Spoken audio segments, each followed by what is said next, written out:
அனைவருக்கும் வணக்கம். குரு வாழ்க, குருவே துணை. ஜாதகத்துல சுபகிரகங்கள் தசாபுத்திகள் நடத்தினா நன்மைகள் மட்டும்தான் தரும் அப்படின்னு சொல்லப்படுவது இது பொது விதியாகத்தான் இருக்கு.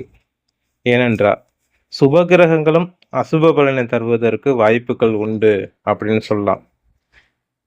ஜோதிடத்துல குரு பகவான முழு சுபகிரகம் அப்படின்னு சொல்லப்படுது. ஆனால் குரு பகவானும் அசுப நிகழ்வுகளை நிகழ்த்துவதற்கும் வாய்ப்புகள் அதிகம் இருக்கு. நான் குரு தேசை நடந்து உயிர் பிரிந்த ஜாதகங்கள் நிறைய பார்த்துருக்கோம். அதே போன்று ஒரு விருச்சக லக்னம், விருச்சக லக்னத்துக்கு 2ஆம் இடத்து அதிபதியாக குரு பகவான் தசாபுத்தி நடத்துறாரு, தசாநாதனாக இருக்கிறார். அந்த தசா நடக்கக்குள்ள குரு பகவான் 2ஆம் இடத்துல குடும்பஸ்தானத்துல ஆட்சி பெற்று இருக்கிறார். தன்னோட தனுசு ராசியிலேயே இருக்கிறார். அந்த காலகட்டத்தில் நடந்த திருமணங்கிறது பார்த்தீங்கன்னா விவாகரத்தை நோக்கி பயணிக்குது. ஏன் குரு சுபகிரகம் தானே, ஏன் விவாகரத்தை தருகிறார்? குரு தான் வாங்கிய சாரநாதனை பொறுத்து தான், சாரம் பெறும் கிரகத்தை பொறுத்து தான் அவரோட முழு பலனுமே அசுபமா இருக்குமா சுபமா இருக்குமா அப்படின்றது தீர்மானிக்கப்படுகிறது.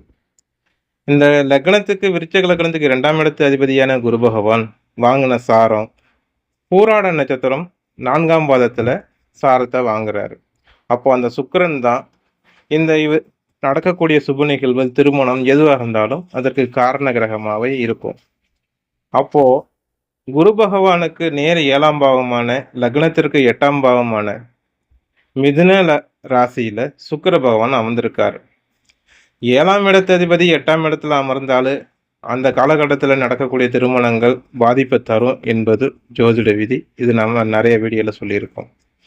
அப்போ சுக்கிரனுக்கு சாரம் கொடுத்த குரு, சுக்கிரன் சாரம் பெற்ற குரு தசாநாதனா இருக்கிறாரு. அவரு பாதகத்துல நிற்கிறார். அப்போ நடைபெற்ற திருமணங்கிறதும் பாதகத்துல தான் முடிஞ்சிருக்கு. ஆகவே சுபகிரகங்கள் எப்பொழுதுமே நன்மையை செய்யும் அப்படின்னு ஒரு பொது விதியை எல்லாருமே கடைபிடிக்கிறதுன்றது ஒரு சில நேரங்களில் தவறாகவும் போகிறதுக்கு வாய்ப்புகள் இருக்கு அப்படின்னு சொல்லலாம். சுபகிரகமும் அசுப பலனை தரும் என்று சொல்லலாம். நன்றி, வணக்கம். சிவா திருச்சிற்றம்பலம்.